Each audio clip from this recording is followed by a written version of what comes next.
get started and have some nice quiet music to start and just enjoy the quiet for a little bit.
everybody, to our midweek meditation boost, and thank you, Juan Loren, for the music. It was a lovely start. So this is our opportunity to reconnect, to rejuvenate, and I am grateful that you all are here today.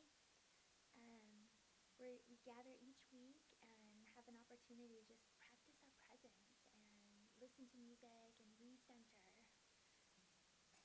So let's start by just kind of letting go of anything from the day and just kind of get here into this space. And we'll do so just by taking a moment now to breathe in deeply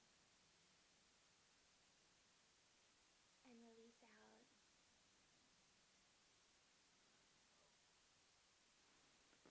Knowing as we calm our bodies, we also begin to still and feel that peace and presence that's there, but we often lose sight of it. And as we focus on our breath, we just transition into this space.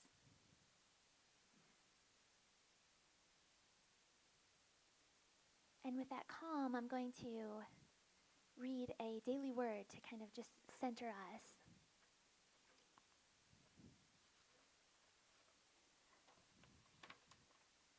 The daily word for today is new beginnings. I enter this day joyously, confidently, and happily. God will show me great and wonderful things. I have pursued a course of action that proved unwise.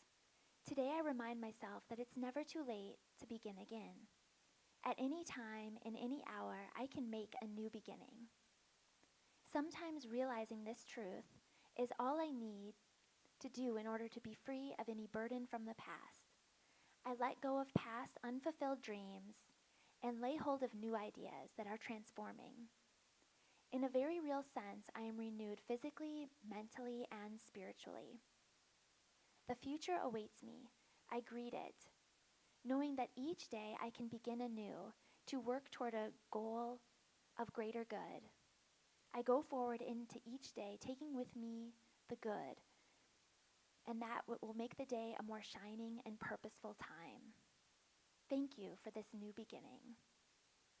And from Psalms 96, chapter 96, verse 1, oh, sing the Lord a new song. Sing it to all of earth.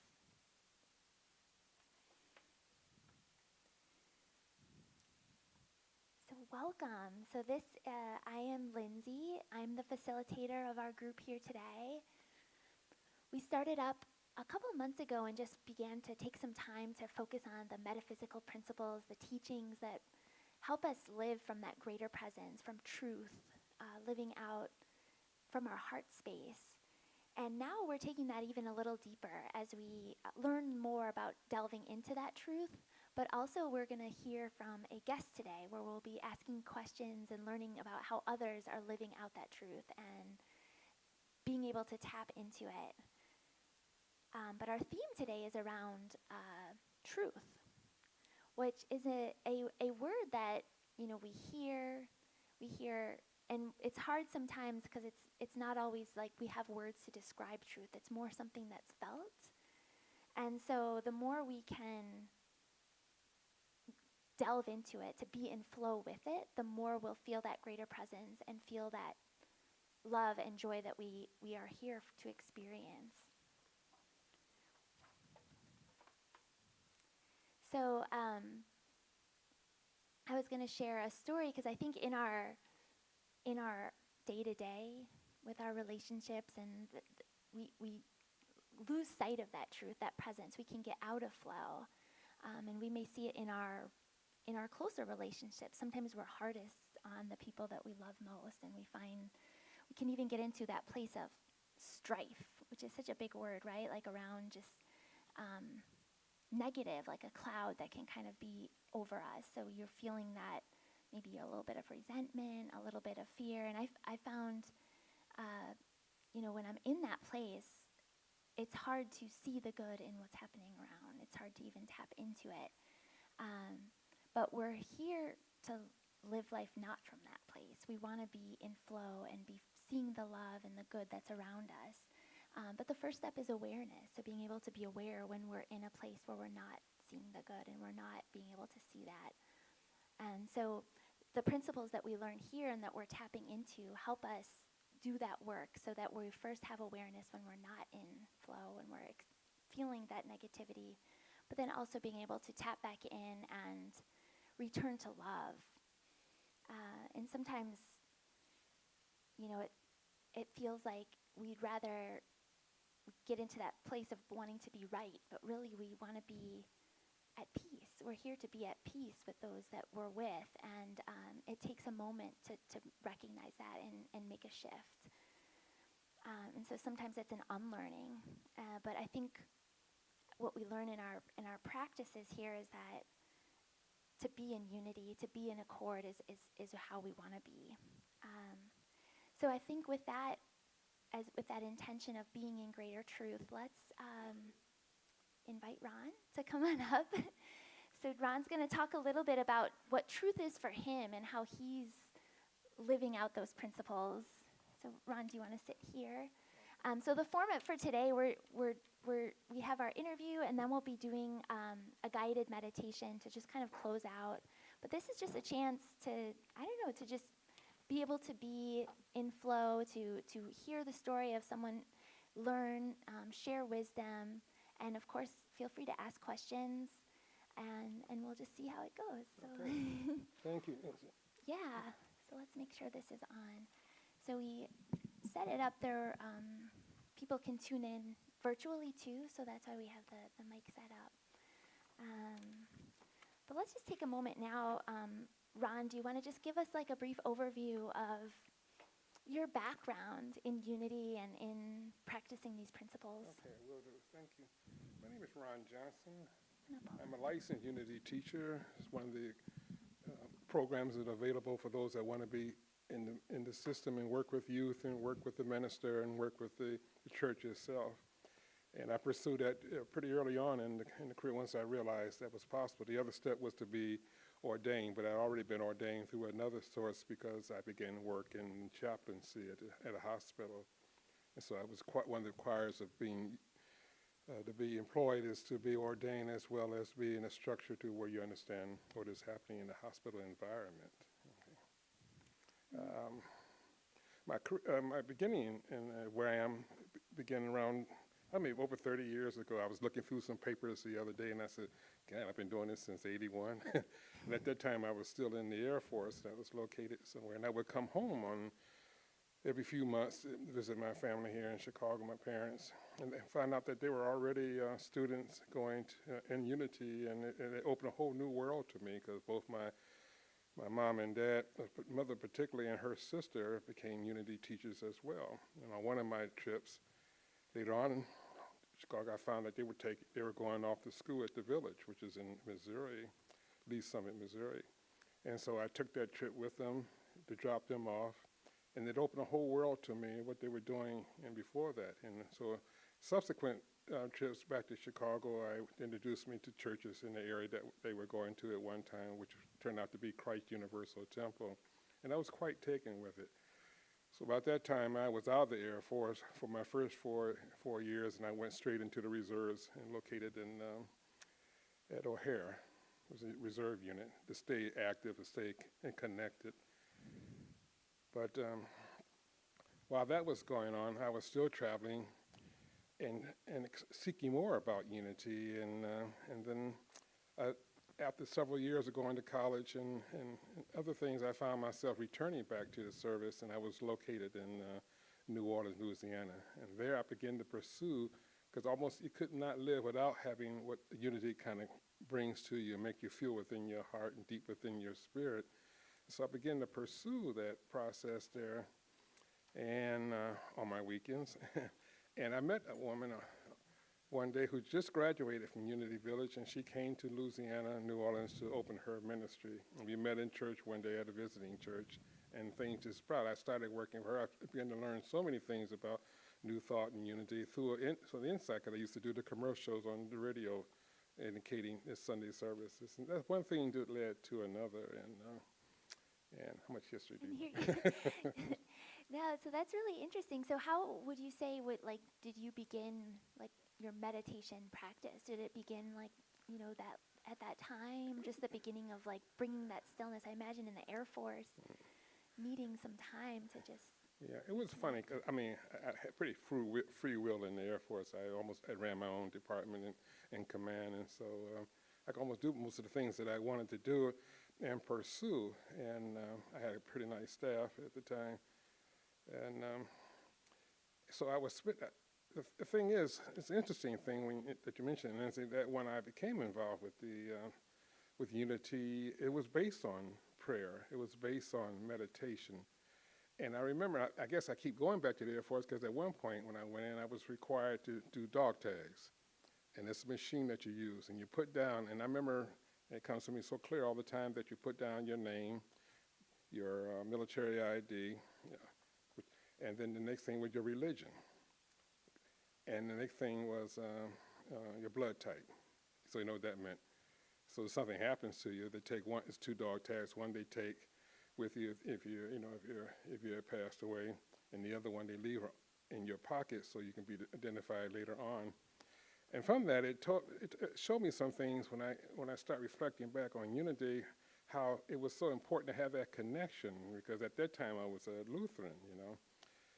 And it also showed you just how life was so fleeting from one moment to another. And so Unity gave me a insight into what was meditation, where you can do it wherever you are. If you're in a foxhole, if you're in an environment of danger or something. But I was in a fighter unit, so and there was a lot of things that were just different then. But the idea is that you think about it, and you think about all the people in their lives and the wars that went before you. So Unity came at a time where I understood what it meant to be in peace and be into meditation and so it just came to me to say, okay, let me work with that, because that's the thing that you realize as you move through this process is that it's innate. It's already in you, and that's the thing I welcome. If you put non-resistance in there, then it opens up. It's a calling that's been there from the moment of your birth, even before. And sometimes they say we're on assignment. And sometimes what we hear, we have to think of we're spiritual beings living in a spiritual world governed by spiritual laws, but somehow that gets kind of lost in confusion because life is what's happening while you're making plans, right? So things get into the way. But knowing that you can always go back to that reference point, you can come your part, as May Rowland and her work, come your part and rest a while. And you find out that's a good introduction into meditation and quietness. It's always important to quiet the mind, to come your part, to be peace. And another good opening is peace, be still. And that's one thing that Unity offers, because it says wake up is already in you. And that's the most proud thing to have, is that if you're still long enough, and as I mentioned earlier about remembering, we're here to remember, because you come through the birth canal, you grow up, you get introduced to religion, your parents, you're being pulled here, you're being through generations of family and religion, you're pulled, but a certain thing happens along the way that cause you to say, peace, be still. And that's when Unity said it's already there. It doesn't take away anything from other religions or movements or denominations, but it allows you to know that God is love continuously 24/7, 365. And it's all love, regardless. And that's one thing you can always pin. So it's easy to go into it because you say, just like you would do in another religion, saying, I have sinned, and I ask for forgiveness of my sins. So the idea of going into peace and quiet is to what? Recognize that come your part and rest a while. Okay. Yeah, and that's one thing we learn in metaphysics is having like that centering phrase. So something that can help you reconnect, because it's just, we're growing through life and there's challenges and we're faltering and we're learning. But to have something, like you said, peace be still, something that can kind of just recenter you and just remind you to pause, right? And just Just to reconnect. instant connection, because we are sons. The thing to remember that we are sons and daughters of God. You can't have a greater dad than that, I don't think, that looks out, that loves us unconditionally. Sometimes that gets confusion in the work and through religious movements, because it's a God that's punishing. But I always look at it that God is love. And I guess it kind of goes back to the time of when I was chaplain at a nearby hospital at McNeil for almost 20 years. And the thing that brought reward was that you know where suffering comes from. All suffering comes from thought, you know, from things that of fear and of worry and so if you go in and ask, where I wasn't in consciousness, then you know where folks are, and so you meet them where they are. You begin to find love and begin to hope. Nothing like touch, and some amazing things that come out of that that you almost look forward to going to work the next day, you know, because it usually starts off in the ER. I would come off of Central and off the expressway and traveling down towards you know, the hospital, you know, and when you hear the, as soon as you hear the ambulance, you know, that's where you're going to work as soon as you, as soon as you sign in, you know, your chaplain that you're relieving is coming off, and you go, what, you're in the ER, and you're there with someone who is going through a challenge, an experience. But more so, their family are there waiting, and anybody lately, if you had any experience in a waiting room, and like especially during COVID, you know, that there's this sorrow and this loss and this anxiousness and this anger and this hurt. And so when you walk in as a presence of peace and hope. That goes before you. There's an expression that I learned early in truth, that the Lord goes before me and make easy and successful my way. And going through that with that thought in mind, then you already open yourself, because again, we're spiritual beings. We have a consciousness. The people we are approaching, you already approach them in spirit as spiritual beings. You know they're going through a challenge, so you already set the environment by going in for love rather than from what's going on now, or I can't. So all the departments really open up things to me. Mm-hmm. Am I good? Yeah. Okay, I didn't want to.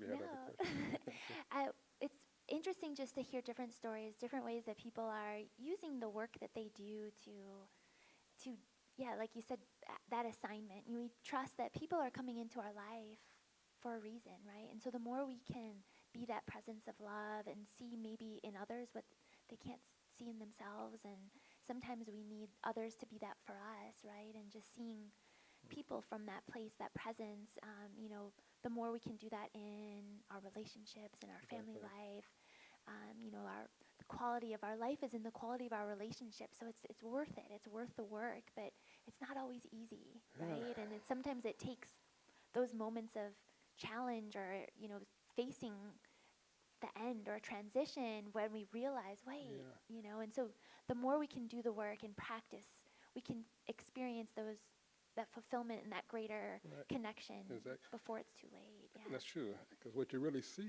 when you're seeing someone else and they're going through a challenge or something, you behold the Christ in them instantly. You behold love and hope, regardless where they are, because they might come in from a place that, especially in certain denominations, you know, some things you can't do. You have to call upon upon just for someone to come in to pray with. Sometimes, you know, you just have your one-on-one with God. It makes such a big difference, because that's your immediate love. That's your immediate care right there. And but it's okay, because it was knowing that you go in with an idea of hope and love for everyone, you know.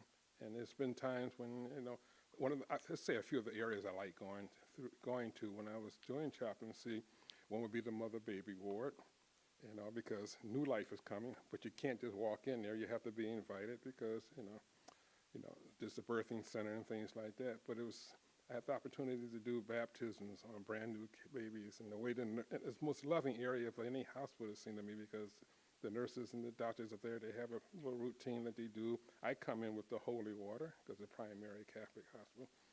You know, but something else wonderful happens. You know, you make a connection, because it's another level of human beings. It's one of us, spiritual beings, and you're almost grateful, almost to tears, that God had put you in that position to do that. And another area I like was the behavioral health, and there were 3 levels of that, from young youth all the way to adults, and everyone going through their challenges. But I would have prearranged songs, and I would have a recording of unity music, and I would have a lesson in 3 languages that I would read and do because it was either Polish, Spanish, and of course English. And so it was rewarding to do that, to meet people where they are, you know, and that's all I can do. And the only thing I thank Unity for that, and Truth, and I guess my grasp on religion, is because it opened a way to serve. And that's all we're really here to do on earth, is to serve you one another in love and to care at depth, if it's possible. And then we opened up a cancer center, and that was difficult even for me, you know, because people come in to be kind of plugged in to get, you know, take their radiation and stuff. But to be with them sometimes just in silence, you know. And sometimes they were helping me because, oh, I've been doing this for a while, child. So it kind of took a little load off. But it was this is beautiful and rewarding to be a part of something that God has prepared in the hearts and minds of others, and to create hospitals that's been around forever, to create places that you can come. And then another part is, I've been fortunate to do marriages in the hospital with those, the baby was just coming, and there's nothing like the doctor call you up and say, I just gave her a shot to slow down the pregnancy. Can you come here? And they want to get married. I figured some denomination wouldn't have done it without counseling and going through things. But I know I would step up to it, because if they come this far, I think the only talk they had was with themselves and with God, So if I can make a difference, it was wonderful, because it was an amazing family, and I was there the next day on the second shift, and they invited me even then from that day to come in for what they called it, a 3 milk cake, which was a very Hispanic. And I was glad that Spirit even brought me in for that day to do it. So there's a lot of rewarding and loving things, that you're doing that I could not do it otherwise, because unity is always about the 4-letter word, love. Love you one another as I have loved you, and to love your neighbor as yourself. And so I think that's been a part of me even from my youth, because as a kid, even in grammar school, I think my family was concerned because the way I felt about things, and they even arranged for me to see doctors. They thought, hey, what's wrong with this kid? But sometimes you have a thing that's already planted on you, sort of like a tattoo, when you come into the world. You can't help it. The idea is that you see such suffering and things, and you went the different route. Instead of getting angry or saying this and that, or these people or that, you take another route. And that's always been the way, I can always say, from birth, So you can't. So unity coming out, it was perfect. Like I said, with the Lutheran on my talk tags is one thing. I would go and talk to the chaplain in the Air Force, but it's just kind of got you through. But you needed something solid, and it's take you to the Christ within, and it's like there from the beginning, never left. Love unconditionally. You can't get a better deal than that. Okay. Yeah, and I thank you for sharing, because you've mentioned a couple times that the idea, like, we're spiritual beings having these human experiences, so we need to be able to tap back in and return to that love that at times we lose sight of, but it's there, and it's in the stillness, in the quiet, and that's how we turn back in. So do you have a practice that you do daily to kind of keep, to return, because challenges come up, and we're experiencing, discord maybe at work or in our family life, and you just kind of lose sight. And I just wondered how you kind of, I thought about practices. Yeah, so the question, I was looking at that earlier, and I think one point that I can recall is when I was taking some classes to study, licensed teacher at the village. Had amazing teachers. Each one was amazing, but this one particular one, because I was looking for a prayer then that I can work with and keep, because we all have Our Father, and my favorite is 23rd Psalms, but I needed a prayer that I can go to, I remember him saying something. He said, well, Ron, he was saying it to the class. He said, good morning, God, and thank you for a brand new day. Whatever plans you have for the day, count me in.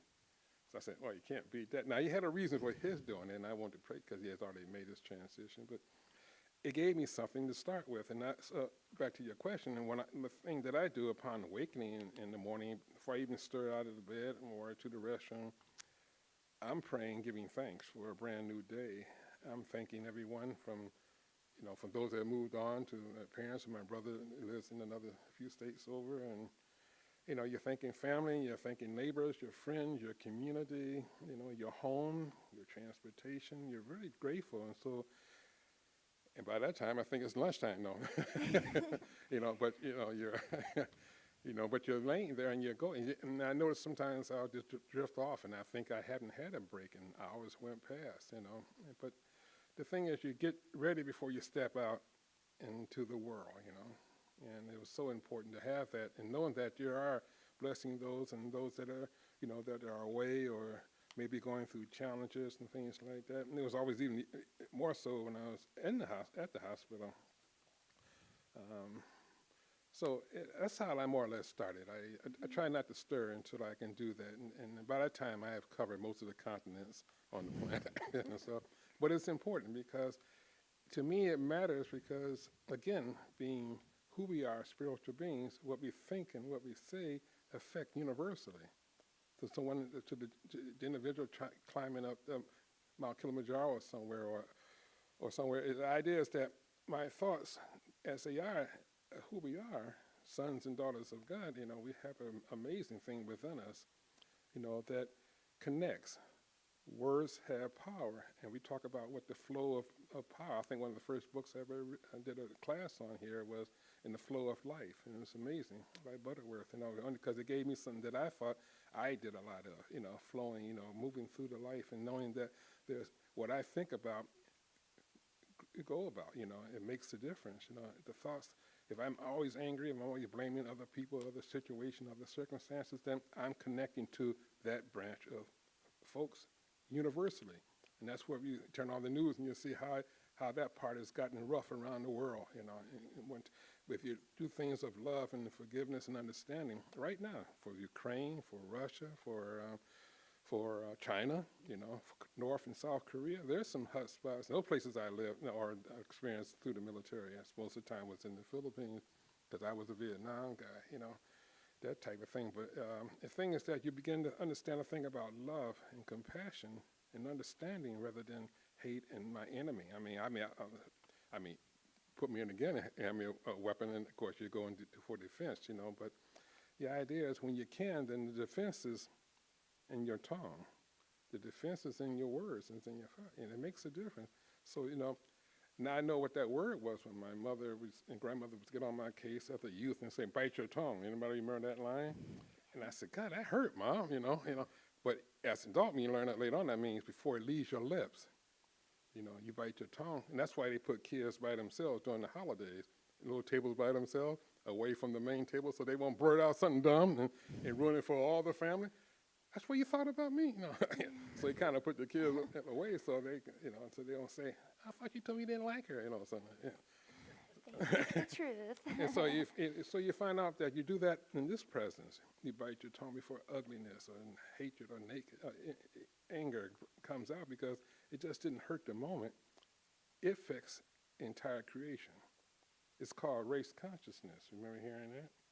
And we used to think about race as far as people, but no, it's the race of consciousness of thought that travel, the things that leave your mouth can travel around this planet just like a storm do. An individual somewhere in China that sneezes, it would catch the winds and would flow all the way across and that's why people say, "Oh yeah, it got the Hong Kong flu all of a sudden," right? But it's serious. That's how things. We're not so isolated as we think we are, or so distant. Things do travel. Yeah, I think that's a really great point to always think about, the energy behind what we do, and Mm-hmm.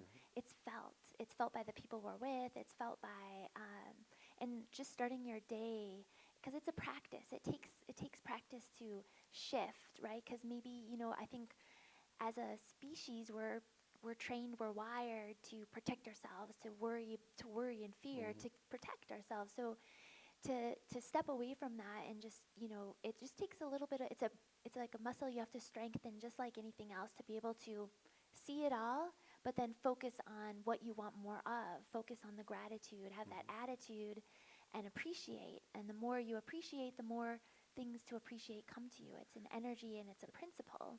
As well, it's a protective device, so it's not just very, calming and nonchalant. When you do that, you're actually exercising more power because the Hmm. power is within you. You have the power of the word, the power of thought, the power of control. So you're not just saying, I'm that kind, get ye behind me, Satan. The thing is that you just invoke power and around you. It's like the same as gave through I go through the valley of the shadow of death. You say that because you have to go through it, but you don't have to endure any suffering and things like that. You step out on faith. You probably remember seeing that picture, right, with just the foot stepping out, So it's always something when I saw it, I said, it is. That's all it really takes. And it's not, it seems like it's easier than it is, but it is. Sometimes you look like you're doing it and you're isolated when you do it, because am I the only one in the world doing this, But if you do a little history on unity and some of our founders, co-founders, Myrtle and Charles and stuff. Matter of fact, I put a directory together of good books to start with. If you and suggest that if you don't see it in our bookstore, to also request to have them order it, because it'd be good to do classes on those books. But they're good fundamentals and stations, lessons in truth, the metaphysical dictionary, and the concordance, each one, and on healing letters, that was by Myrtle Fillmore. And sometimes we're always looking for something that deals with healing, because I think that's how this started. She was going through a challenge. And, Charles was originally in real estate, right? So, I think that's probably how we got that estate, where the Unity Village is today.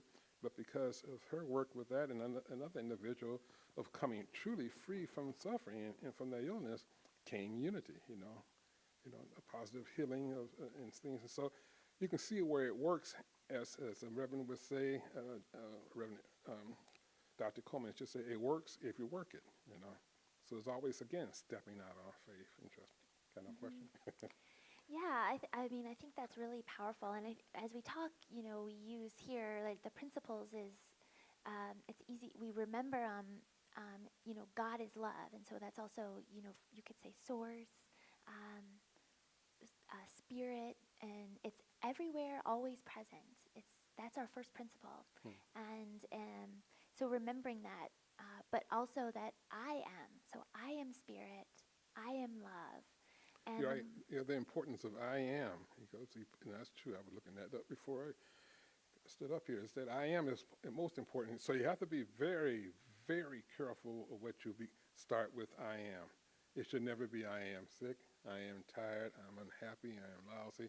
Because again, you invoke the power. I am is God, right? But Jesus used to say, I am sent me, right?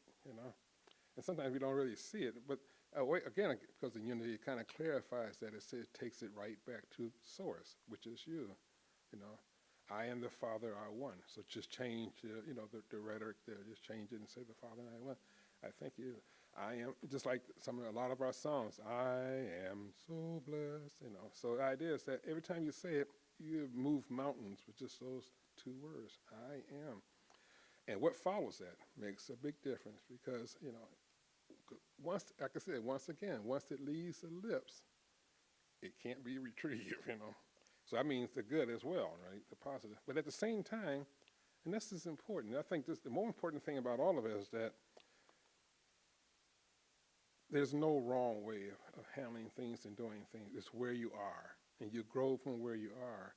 And if we are right here and we're looking for resources or understanding or something, then you're saying, always give thanks. I thank you, God, for answered prayers. I thank you for the gift that is already here. You're not saying, well, God, soon you show me, and this is what I want, and this is, but, you said thank you for that. How does the prayer go? For this, which I'm about to receive, may I be truly thankful. So today, you woke up, and you're laying in bed, and you're looking up, and you're saying, good morning, God, and thank you for it. And then you say, something I should be doing, and allow him to be the direction. You have your own purpose, but put first, because what happened, you just put it back into God in you, right? So you're not speaking somewhere like, can I get all authority? All authority is given unto us, and so all we're doing is connecting with the gift, the blessing, the abundance, already here, already prepared for us. So you can stop me anytime. No, I mean, that's we were just reminding ourselves of the practices, and the more we do that, and I think you talked about this, is that's where our power lies, and the more we stay in flow and we stay in, bring our awareness to it, our power, it's like 10 times greater, right? When we're able to face those challenges, we're able to tap into those deeper, powers within, and be able to trust in it and have faith that you have what you need to step forward, to move forward, that you're here on purpose, for a purpose. So the more we just keep tuning in, but it's in the stillness. And so we talked about how, it's that love, that spirit is always there, always present, and that each of us are expressions of it as well, and we are able to think and create each day, moment by moment, choice by choice. And the more we can trust, and it's in our quiet, in our stillness, in our prayer, that we are able to reconnect and we're able to return to it. And that as we live these principles, we are blessed and we experience that abundance. And it's the practice and it's that great work. And I think that's really the big thing. So we do want to maybe we're going to wrap up with a meditation and a closing song. But I didn't know, Ron, if you have anything else you want to share just on truth, on intention, or anything. Well, you did mention something earlier about meditation, and meditation is another thing that I didn't go too deep into because everyone kind of do it a little differently. But it's always good to think about going in as already knowing that you have already received. You say, "Peace be still." Thank you, God, for the answered prayer. And so, if you're being particularly concerned about one particular, let me put it this way: it was on my list. Got a little story about when I was in the service and I went back into another area. Something happened to me that quickly ended it. I had an injury on the job, which was a brain head injury, and it's a feeling that would ever hit your crazy bone. You know that sensation that comes when you hit your elbow up against something. It's like a little vibration. It's like it's so tender. Well, that was in my head, and I came off the job. I did what I had to do because I was area cinematographer with the Air Force, and I was just getting my cameras retrieving before I can take them back. It was a Friday, but this plane was a little high. It was so high off the ground because it didn't have any fuel in it. Because amazing, they put in thousands of pounds of fuel and it brings the plane down when you climb up the ladder. And so I misstepped coming down, and with my cartridges and everything, and cameras, and I had the injury. And I hit my head, and I felt it. It never went away. The sensation, and I went to bed that night. I had to go. I went to see the base doctor, and because the one thing required when you have a head injury, don't go to sleep, because you may not wake up. I didn't remember that, but so I went home and I went to bed, and then I woke up and the sensation was still there, especially when I moved, And that Monday, it was like it was a weekend. Monday came around and I'm back on the job, and I try to do everything sitting down, So when I got up, that's when you kind of see that. You ever have that memory of the $60 million man? You see that how they have that music and how things were and that's where it was like with me. It's like it's very choppy. But anyway, I saw a doctor, and he didn't think it was all that serious, and it kept pursuing. And so I went to see a specialist, and I was in surgery moments later, because it was near. And what happened, I asked him, I said, well, what if I don't have it? And I knew that what happened, nobody really wants to happen certain kind of surgeries, appendix, something like that, but, and he said, you eventually go crazy and die. I said, oh, when is the surgery? So. But I guess my whole point is that because I knew I had unity then. That was when I was in Louisiana. I just started the church, and it was the most remarkable thing because it gave me what I needed, but I had to do it on faith, right? And that was that's my first experience as truly faith, because you go in and you look. I remember looking around on the gurney, and I said, well, thank you, Father. If I wake up, thank you. If I don't, it's been a good run, and that, because the next thing they do, they give you a shot. You don't care what happens at that point. It feels so good, because it takes the worry and stress off you, because you can't really, once you go into surgery with stress on you, that I even find out later on in the hospital work, and everything turned out, right? You do see me, right? So, and that's, I guess that's my good example first of faith, and I was, like I said, I was very new at it, and just started with this church, and I was working right along with the minister and everything. She was very new, so, but it proved that God always puts you where you need to be at the time, and it puts the right people around you. All you have to do is be open and receptive, much like it is here with Reverend Ev and Lindsay and our board. It's the right combination of people that make everything perfect and whole with our chaplain program. So sometimes all you do is look around and say thank you. And that's the best prayer you can almost say to anything. Thank you, God. Thank you for my family or my children or my spouse, my job, regardless of what it's doing, regardless of what it looks like. Thank you, God. So, Well, thank you, Ron. Thank you so much you're welcome. for coming Thank you. up.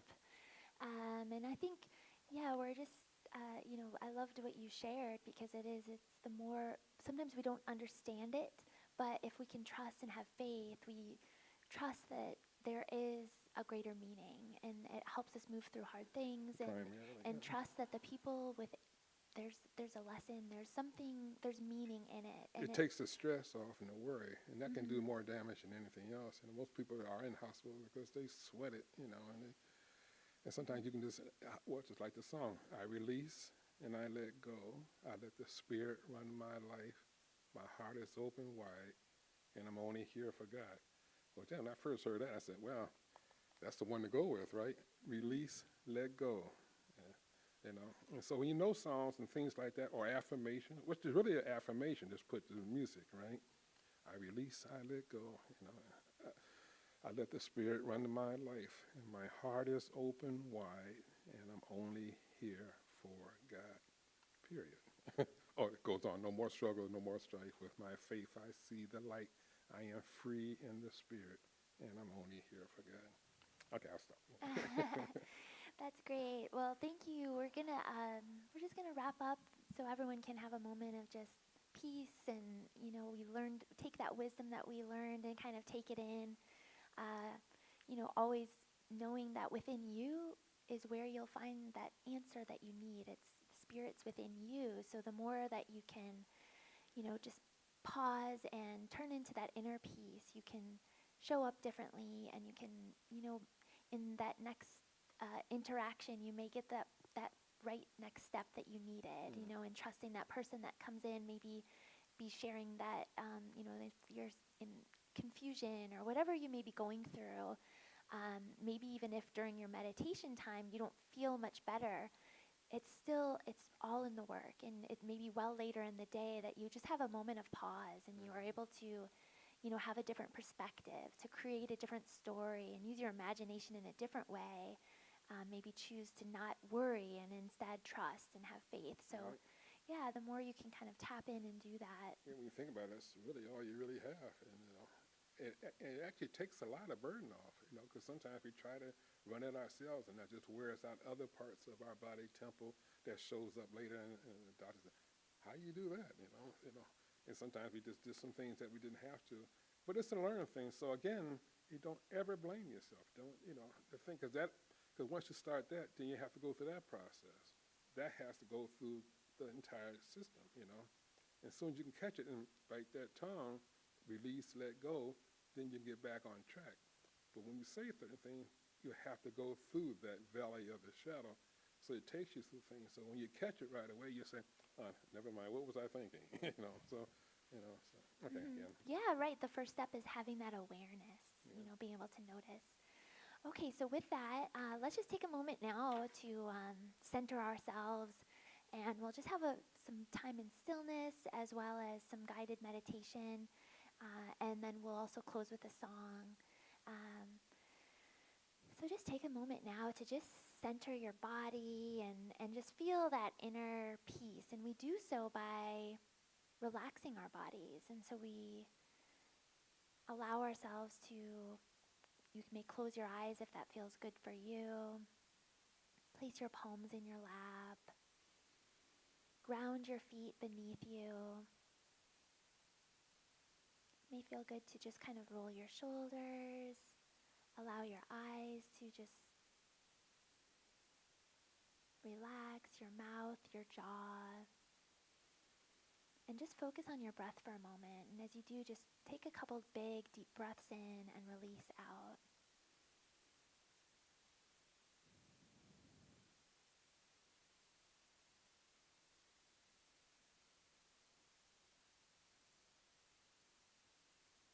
As we focus on our breath, we may also begin to notice our thoughts. Notice those sensations in our body, and we just allow them to be. Keep returning our attention to our breath.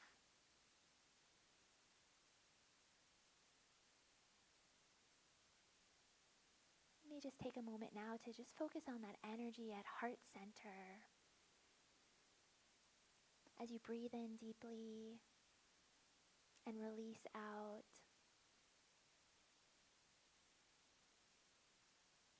you can begin to focus your energy and your attention on that natural rhythm, that feeling of love, compassion, knowing that it's within you.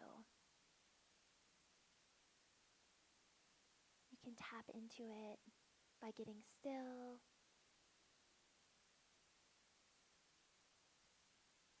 You can trust and have faith.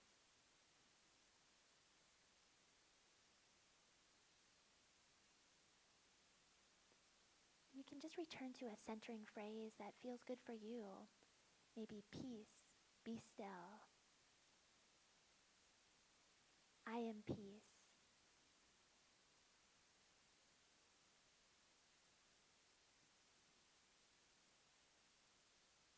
I am love.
And as you allow that energy of love, of peace to just recharge and refuel all the cells of your body, you may draw attention to your toes and extend that gratitude and love to that area, all the way from the soles of your feet to the tips of your fingers to the crown of your head. You can take that energy of love and extend it to someone. You can extend gratitude. And just trust that you are right where you need to be. You are guided and you are loved.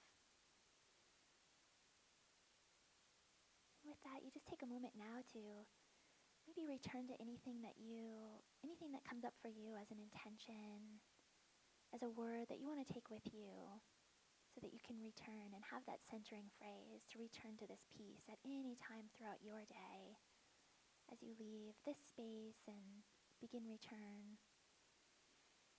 So with that peace and that energy of love, you allow yourself to just begin to roll your shoulders and wiggle your toes and fingers.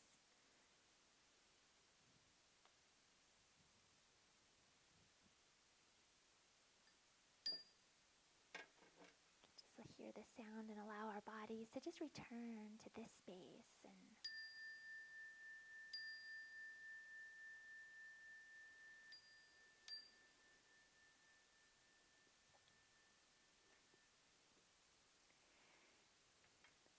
And with that, we'll play one more song that we can allow ourselves to just kind of re-energize as we've taken this moment to be calm and just thank Ron again for sharing his wisdom with us. Well, thank you for inviting me. Yeah. And we're going to be meeting through May, so I invite you to return. We'll have different guests each week and just kind of learning about, different principles. We'll be talking about strength and wholeness, wonder, imagination. There's different. You'll see each week, and I'll let you know who's going to be here. And I just invite you to return, and let's play some music. And if you have any questions, we welcome it too. So.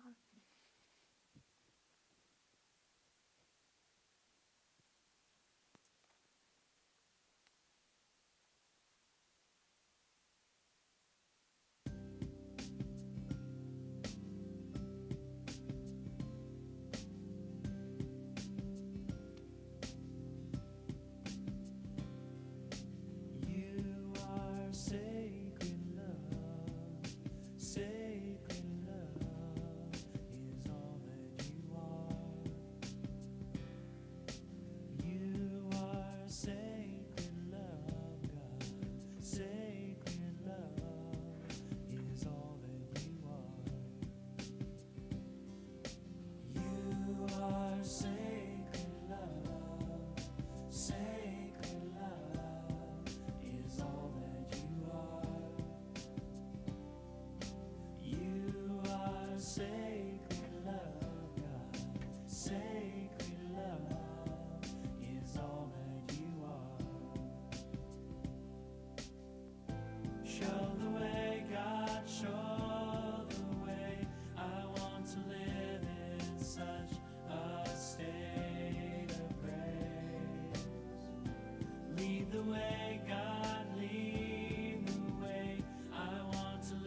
Show the way, God, show